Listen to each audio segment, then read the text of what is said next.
Alhamdulillah mugi saged tambahi semangat danipun saking TPA. Bapak Ibu ingkang tansah hormati, monggo puasane dalu menika kita berdasar sareng kanthi wawasan basmalah. Bismillahirrahmanirrahim. Pedhat sawetawipun kula suwun dumateng Ustaz Sumarno.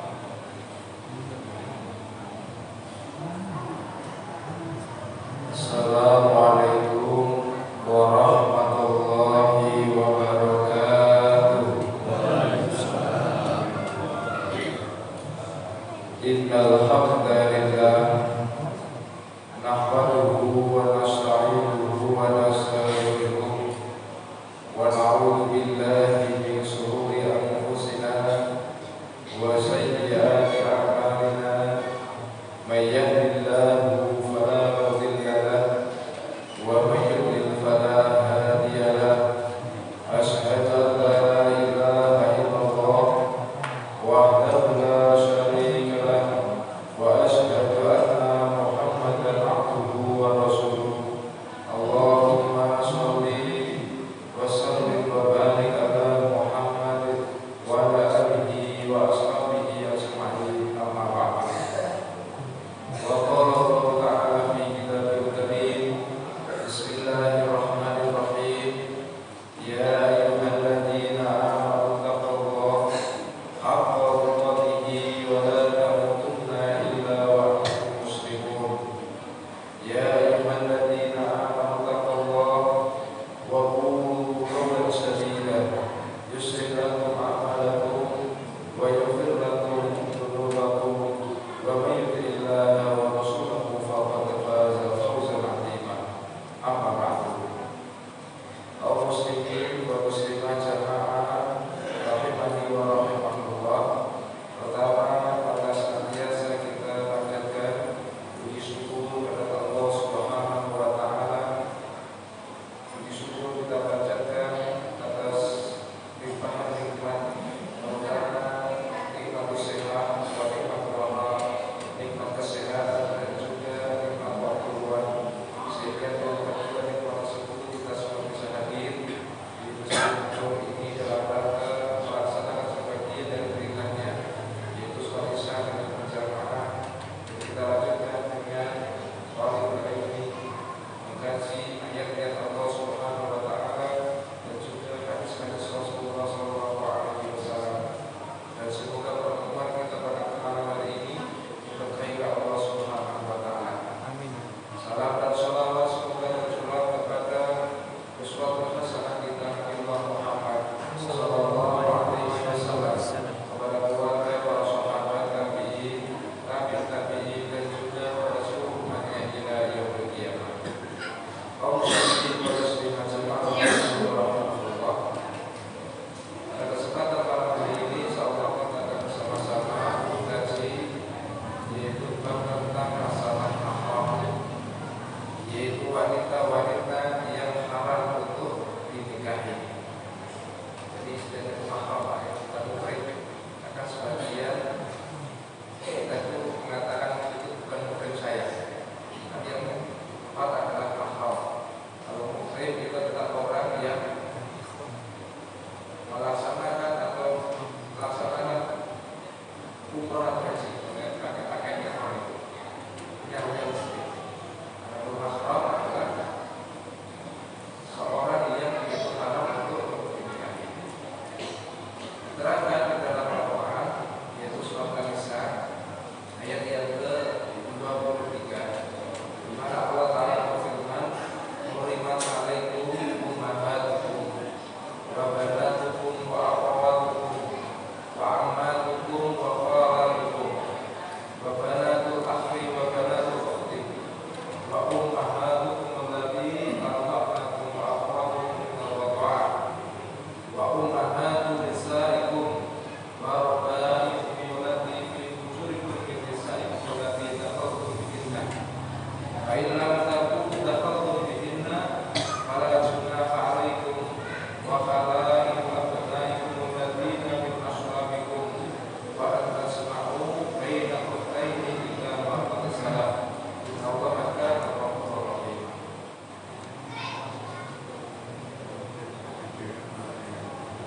Karena Allah telah berfirman, "Hurrimat alaikum," telah diharamkan atas kalian, yaitu ummahatukum, yaitu ibu-ibu kalian.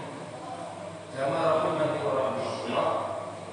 Dalam surat An-Nisa ayat ke-23 di sini Allah Ta'ala terangkan tentang mahram, yaitu wanita-wanita yang haram untuk dinikahi. Mana mahram di sini dibagi menjadi dua. Yang pertama adalah tahrimul mu'abbad, yaitu wanita-wanita yang haram untuk dinikahi untuk selama-lamanya. Jadi di sini tidak fokus terus ya. Kemudian yang kedua ada tahrimul mu'abbad, yaitu pengharaman yang sifatnya itu sementara. Apabila keadaan itu berubah, maka bisa saja nanti pengharaman itu berubah dunia. Yang awalnya ini jadi awalnya tidak ini menjadi ingatnya tahrimul mu'abbad. Untuk yang tahrimul mu'abbad, mahram yang berlaku untuk selama-lamanya, di sini dibagi menjadi tiga. Yang pertama adalah mahram karena sebab nasab, hubungan nasab darah. Dan ini ada 7 disebutkan di dalam hadis tadi, "Hurrimat alaikum ummahatukum," telah diharamkan atas kalian, yaitu ibu-ibu kalian. Jadi tidak boleh seorang itu menikahi ibunya sendiri. Termasuk di sini ke atas, ibunya ibu. Jadi apa? Nenek. Ke atas lagi ibunya nenek. Jadi apa? Yud saja kan. Nah, ini termasuk mahram. Dan yang kedua, wa banatukum, dan anak-anak perempuan kalian. Dan ke bawah, termasuk di sini adalah anaknya anak perempuan kita, berarti apa? 7.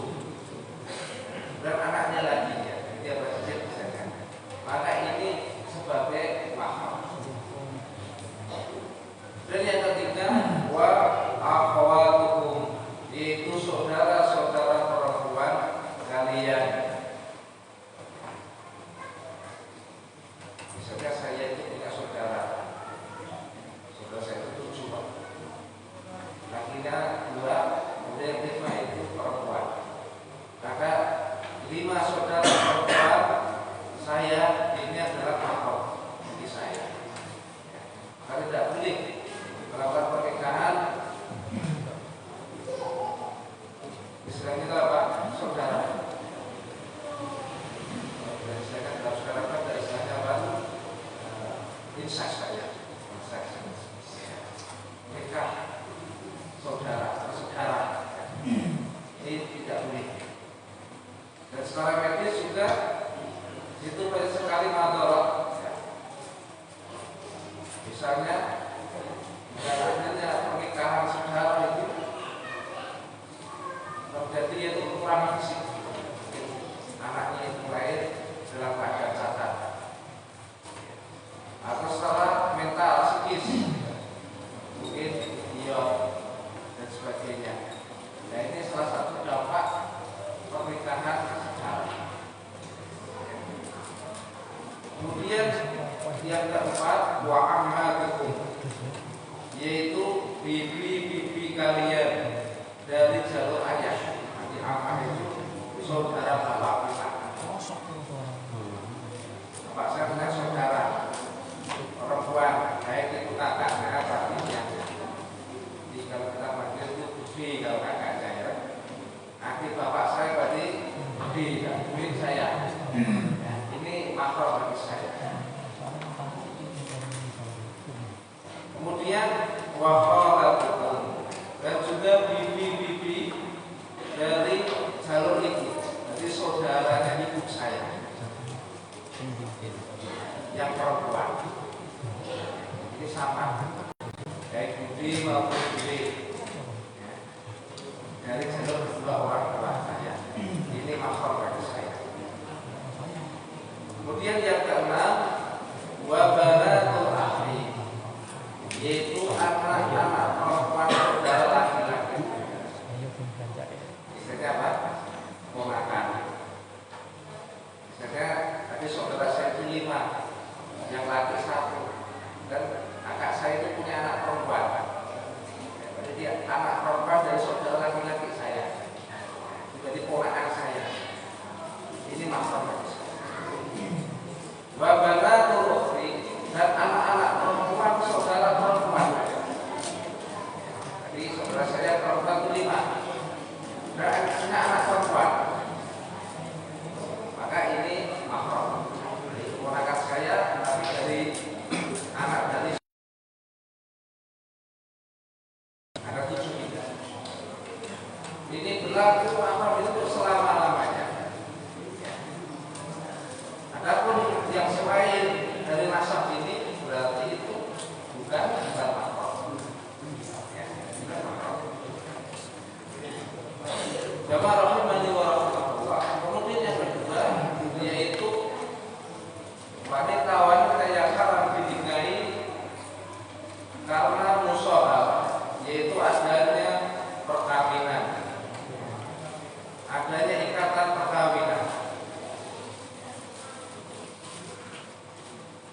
Yang pertama adalah ibunya istri, itu apa? Mertua. Maka disebutkan dua ummahatu nisaikum, yaitu ibunya istri kalian, itu mertua. Maka ketika terjadi pernikahan antara seorang laki-laki dan seorang perempuan, ketika sah itu suami istri, maka ibunya istri saya, istri kita itu otomatis. Padahal sebenarnya bukan nasab, bukan nasab. Maka adanya pernikahan itu menjadi mahram, yaitu ibu mertua. Tanpa adanya syarat apakah itu dikumpulin dahulu atau tidak. Yang penting kalau sudah sah akad nikah itu sudah menjadi mahram. Dan yang kedua adalah anak perempuan dari istri yang sudah dikumpuli. Maksudnya di sini ketika saya ini menikahi seorang wanita, dan wanita tersebut itu janda, dia punya anak, bawa anak, misalnya anak kawan, atau misalnya anak tiri. Kalau saya menjadikan anak tiri anak kawan.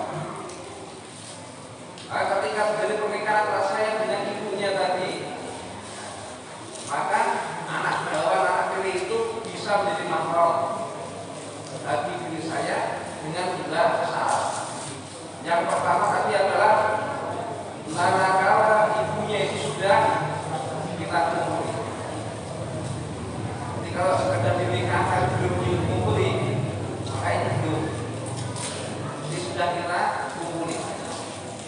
Yang kedua, anak tersebut di bawah tanggung jawab saya. Maksudnya apa?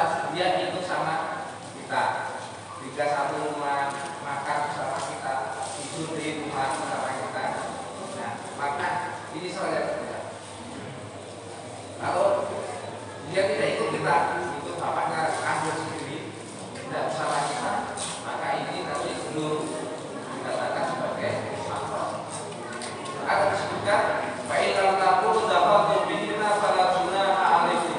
Tetapi jika kalian belum bercampur dengan istri kalian itu dan sudah kalian ceraikan, maka tidak berusaha kalian untuk menikahinya. Maka ini boleh menikahinya.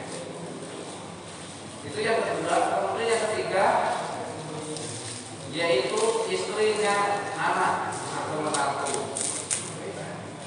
Ini menjadi mahram ketika terjadi pernikahan antara anak kita laki-laki dengan seorang wanita, maka wanita tersebut menjadi menantu kita. Ini mahram. Dan yang keempat, istri bapak, istri ibu tiri. Ini bapak saya menikah yang kedua kali misalnya, atau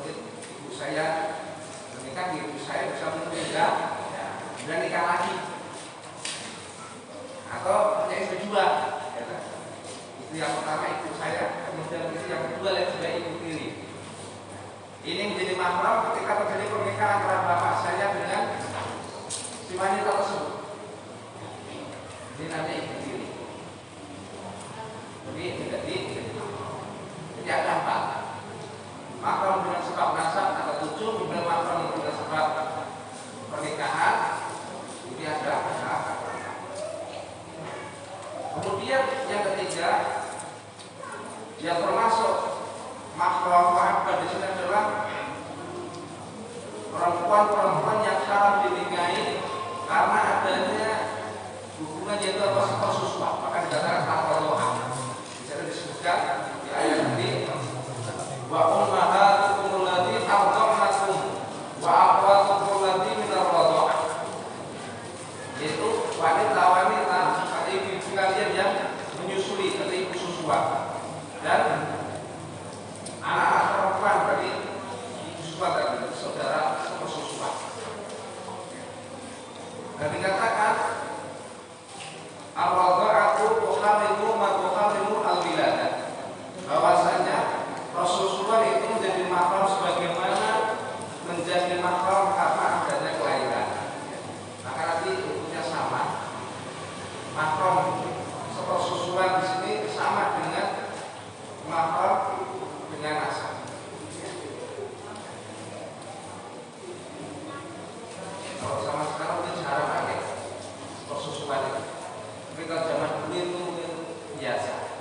Termasuk Nabi kita Muhammad SAW itu kan disusukan dengan ahli nasabnya. Di zaman dulu ketika ibunya itu tidak ada atau air susu ibunya itu tidak mengalir, dan bayi itu dititipkan kepada tetangganya untuk disusukan. Maka ketika ini disusukan menjadi mahram dengan sebab sepersusuan itu. Namun sini dengan syarat yang pertama adalah tidak bisa menjadi haram sekali isapan atau 2 kali isapan. Jadi tidak hanya nyusu 1-2 kali sebutan, tidak. Yaitu dengan syarat apa? Dia itu nyusu itu sampai kenyang. Ya. Jadi relatif. Apakah 10 kali isapan atau 20 kali isapan? Jadi batasnya adalah ketika bayi itu. Syarat yang kedua adalah untuk balita, yang justru adalah balita usia 2 tahun. Kalau yang lebih dari itu maka tidak berlaku saudara sepersusuan, atau dengan ibu susuan mereka tidak berlaku. Kemudian yang ketiga yaitu 5 kali susuan. Tidak hanya sekedar 1 kali 2 kali minum susu, ya, sampai kenyang tidak. Tapi apa? 5 kali susuan. Kalau sudah 5 kali minum susu, ya, sampai susuannya dan 5-nya itu kenyang semuanya, maka di sini berlaku yaitu ar-radha'ah, yaitu sepersusuan. Mahram dengan sebab adanya susuan. Jamaah rahimani wa rahimah. Ini diantara mahram karena sebab sepersusuan. Kemudian ada beberapa perkara yang di sini mungkin orang itu menganggap sebagai nasab karena begitu dekatnya, ya, dengan kita. Namun sebenarnya itu bukan nasab. Yaitu yang pertama adalah ipar, saudara ipar, yaitu adiknya atau kakak istri saya. Kalau saya mengatakan misalnya ipar itu mau dengan mudah-mudah memasukkan saudara ipar itu ke rumah kita, tinggal dalam satu rumah. Kadang kan orang ada itu biasa. Misalnya istri saya punya adik, dia di PNS misalnya, dan terus aku pada kos, aku tak main di dengan ini mbak ini. Suaminya kakaknya itu iparnya,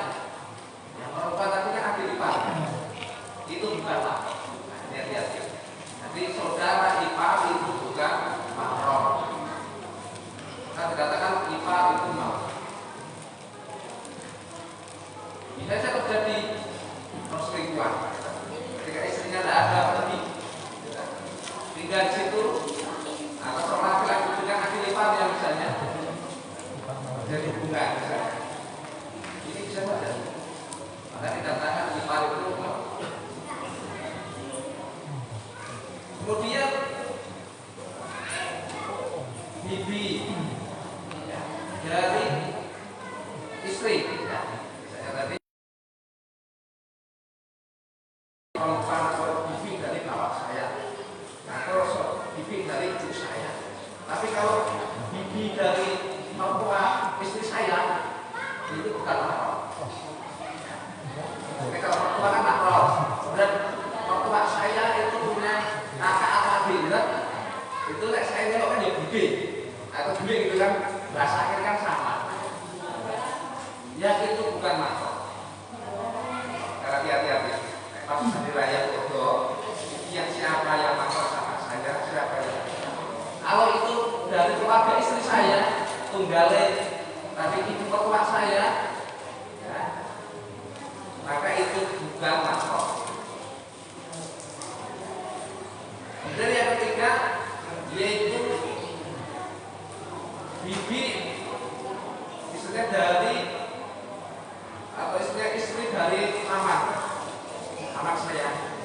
Misalnya tadi bapak saya itu kan punya saudara yang perempuan itu saya manggilkan juga bibi gitu, bibi itu pak. Kemudian bapak saya itu punya saudara laki-laki. Kemudian saudara laki-laki atau pak B saya itu menikah. Nah istrinya itu kan kita juga sama lagi, kita juga bibi kan. Nah, yang itu bukan mahram. Nah ini, jadi bisa dipahami Pak ya. Misalnya saya silaturahmi ke rumah bibi saya, ya lah. Artinya bapak saya Pak Lek saya. Nah maka istrinya Pak Lek saya itu bukan mahram. Jadi bisa dipisahkan. Ini kan cukup dekat juga. Maka ini juga bukan mahram. Kemudian anaknya Pak D saya, anaknya Bude saya, anaknya Pak Lek B itu juga bukan mahram. Saudara Pak sepupu. Nah, ini kan jadi bertunggal juga. Namun itu bukan mahram. Jadi jangan sampai kelewatan ya. Jadi saudara sepupu itu bukan mahram. Kemudian yang berikutnya adalah keponakan dari istri saya. Kalau yang mahram sama saya itu kan anak perempuan dari kakak saya, saudara laki-laki saya, atau anak perempuan dari saudara perempuan saya, dari jalur saya. Tapi kalau misalnya anaknya kakaknya istri saya atau anaknya adik istri saya, itu kan akhirnya juga kurang lagi. Kita foto-foto ponakan. Tapi kalau itu dari istri saya, ponakan dari istri saya, itu sama saya itu bukan mahram. Dia harus bisa dibedakan. Itu bukan mahram. Kemudian tadi ibu tiri ya, ibu tiri. Kalau saya nikah lagi, ya, istri yang kedua itu kan namanya ibu tiri. Tapi kalau misalnya ibu tiri dari istri saya, jadi misalnya mertua saya laki-laki itu nikah lagi, itu pasti mertua tiri. Kayak mertua saya itu mahram sama saya. Tapi kalau mertua tiri, mertua saya itu rabine, nikahnya kedua. Maksudnya ibu kandungnya kan ya mertua saya. Dan nikah lagi yang kedua itu berarti kan mertua tiri. Maka itu juga bukan mahram. Dan itu kan sudah cukup dekat dengan kita. Maka di sini cukup jelas siapa yang mahram, siapa yang bukan mahram. Jamaah rahimani wa rahimah. Kemudian yang kedua tadi mahram mu'aqqad. Tahrim mu'aqqad, yaitu wanita-wanita yang haram dinikahi namun sifatnya adalah sementara. Jadi tidak selama-lamanya. Siapa itu? Yang pertama adalah mengumpulkan dua wanita yang bersaudara. Maka tadi diajukan wa antasma'u baina ukhtaini illa ma qad salaf. Dan menghimpun dalam pernikahan itu dua perempuan atau dua wanita yang bersaudara, kecuali yang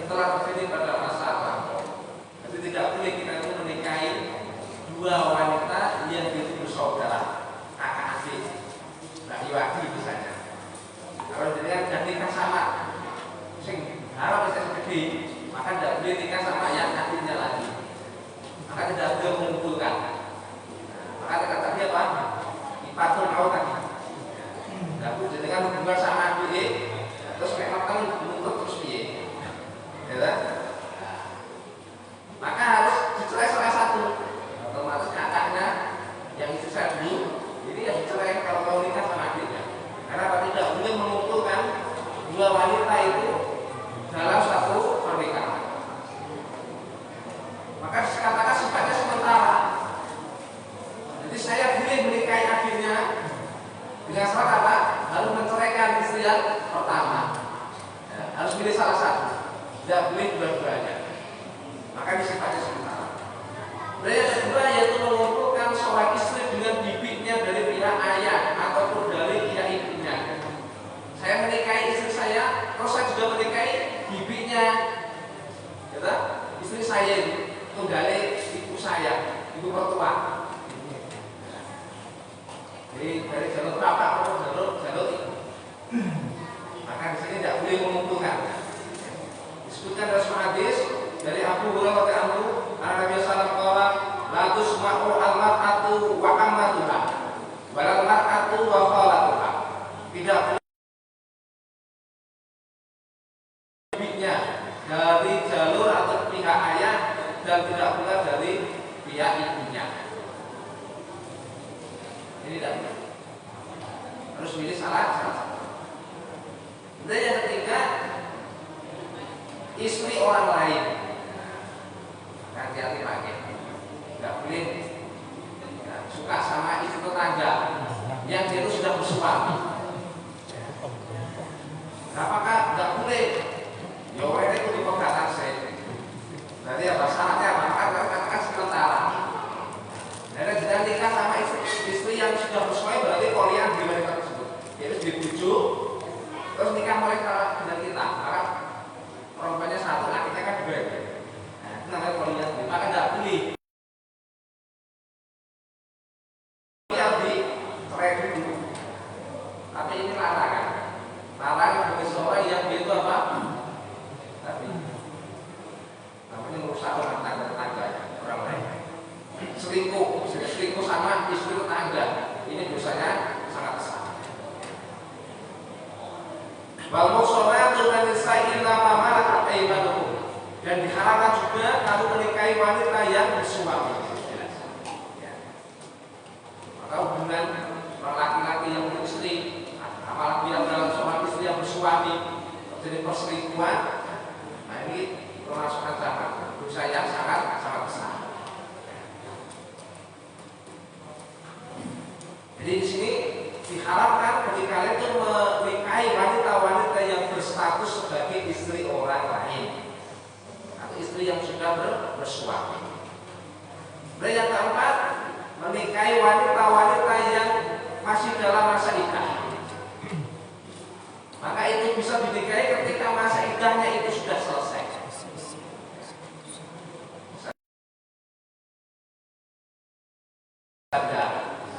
Ternyata dia itu baru saja cerai. Laki sesasi diri dalam jam. Ini sudah pernah terjadi. Kemarin baru saja di kantor itu. Baru urusan cerai itu baru 1 bulan kita dinikahkan. Dan syaratnya apa? 3 kali suci. Salah uruin 3 kali suci. Tunggu 3 bulan. Kalau sudah 3 bulan dia suci baru boleh menikah. Ini masih ada bagi wanita yang dicerai dalam keadaan suci. Bagi wanita yang cerai karena sebab suaminya meninggal, lewat janda mati, maka ini masa iddahnya 4 bulan 10 hari. Nunggu dulu 4 bulan 10 hari. Nah iya ya, kaget. Kalau sakit terlalu sudah gandengan. Ada juga. Nah, maka di sini tidak boleh.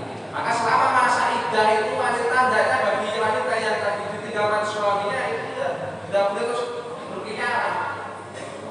Dia adanya di rumah. Maksudnya begitu Pak ya. Dia tidak boleh keluar rumah. Kalau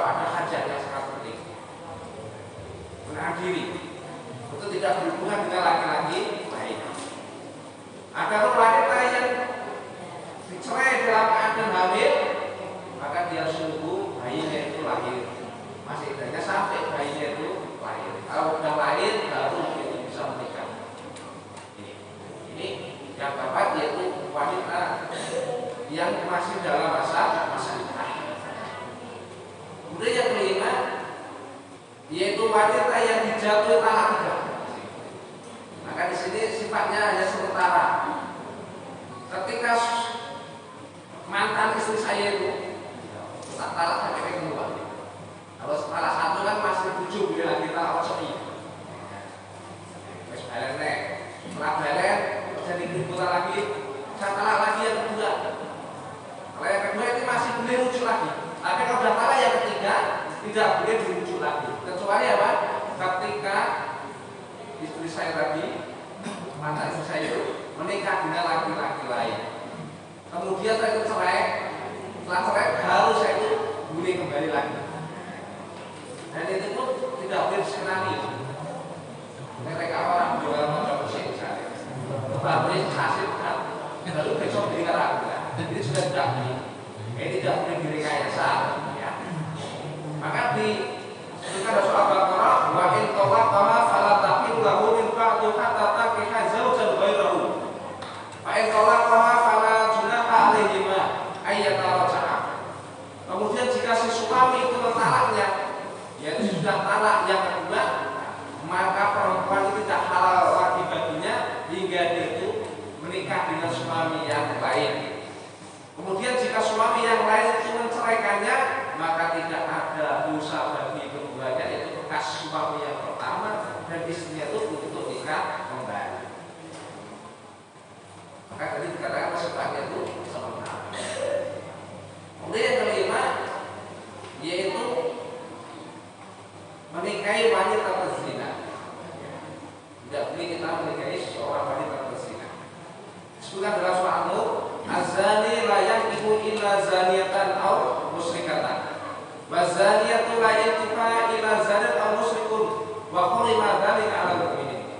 Laki-laki yang berzina tidak boleh mengawini kecuali wanita yang berzina atau wanita yang musyrik. Dan wanita yang berzina tidak boleh dinikahi melainkan oleh laki-laki yang berzina atau laki-laki yang musyrik. Yang demikian itu haram atas orang-orang yang beriman. Ya, di sini tidak boleh. Maka ketika ada seorang wanita perawan itu hamil, maka tidak boleh dinikahkan dengan laki-laki yang bukan menzinainya. Maka dia boleh dinikahkan dengan laki-laki yang menzinainya. Maka ditanya, di anak itu misalnya, ini mengingat sopo misalnya. Kalau benar yang menghamilinya si fulan A misalnya, maka dia boleh dinikahkan dengan siapa? Dengan laki-laki yang menzinainya. Tidak boleh setiap duduk ya Pak ya. Misalnya yang menghamili tidak tanggung jawab. Wes tak ugi bae. Sopo sing gelem nikahi anakku tak izin motor. Tak kasih rumah misalnya. Maka sini tidak boleh. Tidak sah. Karena kalau zaman dulu kan dia tinggi Pak ya. Ada seorang wanita yang dia itu berhubungan dengan banyak laki-laki. Mati itu primo gitu. Nah, akhirnya kopiok. Gitu. Tapi siapa yang jatuh anak panah itu, maka yang kepilih itulah yang dia harus nikah. Ya. Maka sini tidak diperbolehkan. Dan mungkin juga banyak kasus saat ini seorang wanita yang berhubungan dengan banyak laki-laki.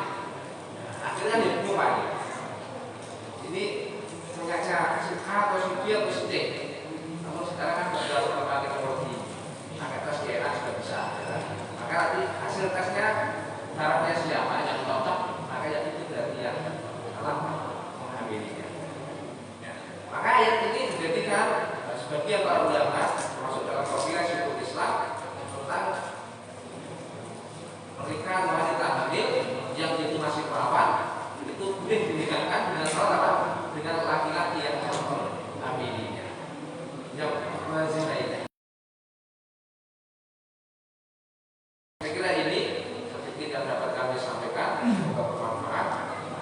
Sebelum saya akhiri, mungkin ada pertanyaan, saya persilakan untuk kan ada Balkul Maut. Ada seorang ipar yang merusak rumah tangga adiknya, misalnya ini adikku, aku wali nih, aku gak mau gue itu atau gak galau ini terus urusan rumah tangga kemudian aja nih kalau kakaknya kan yang walinya itu urusan rumah tangga.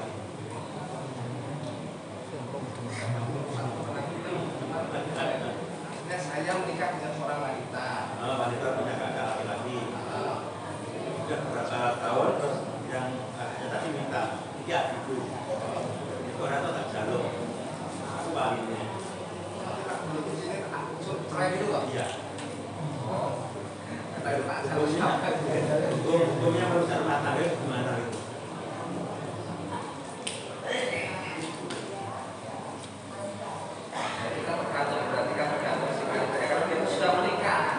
Sudah merasakan kecocokan mendapatkan seorang suami yang soleh yang baik, makanya tidak harus dituruti permintaan itu. Kalau suaminya itu tidak baik, daripada itu kamu ujung rata aswat, mendung air, terus kita jelek, aku hari ini dari kita gantung itu tidak, akan tergantung di sini. Kalau memang sudah suaminya itu orang yang baik, orang soleh, maka lepas kalau itu termasuk seandainya apaknya ada pun aja, misalnya soal laki-laki dan istri, nah, kemudian dia kok istrinya itu tidak bagus, misalnya tidak baik, ibunya itu apa, bapaknya bilang sama anaknya laki-laki, ibu juga datang boleh dengan alasan ada sebab tadi ya, maka itu tergantung ya, apakah istrinya itu soleh atau solehah, tapi di situ ya juga tidak harus diiyakan. Kalau itu memang justru kalau dengan dia itu tak minta cerai menimbulkan mafsadah yang lebih besar, maka di situ tidak harus dituruti. Kalau itu malinya, karena dia melibatkan masalah.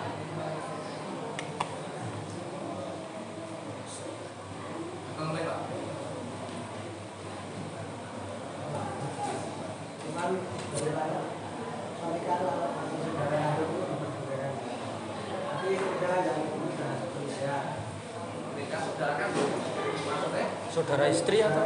istri. Oh, saudara kan istri kok, apa saudara kan saya? kaget aku. Maksudnya saya menikahi akhirnya istri saya gitu. Nggak bisa, tapi harus istrinya sepedah dulu Pak.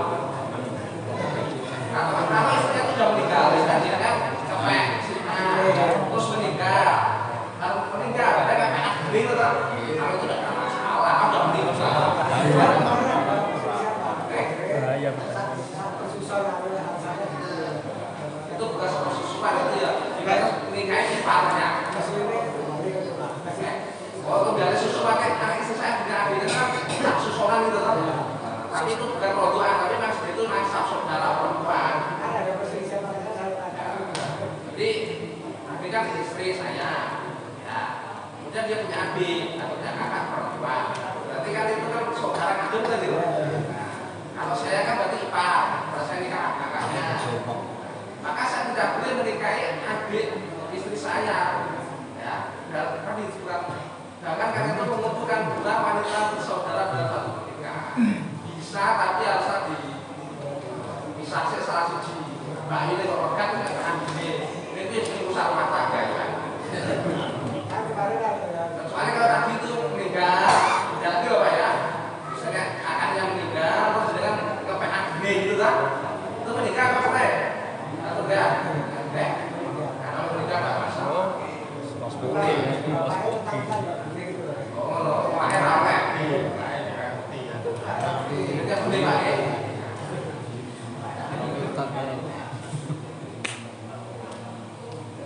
Contohnya Pak, termasuk saudara sepupu itu bukan akal pakai.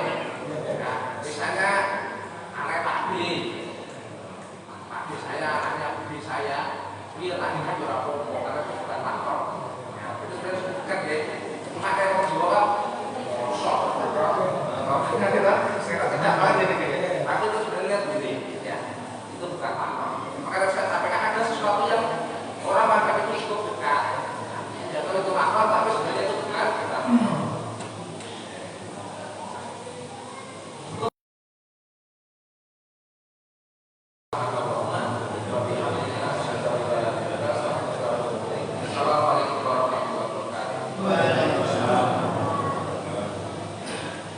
Maka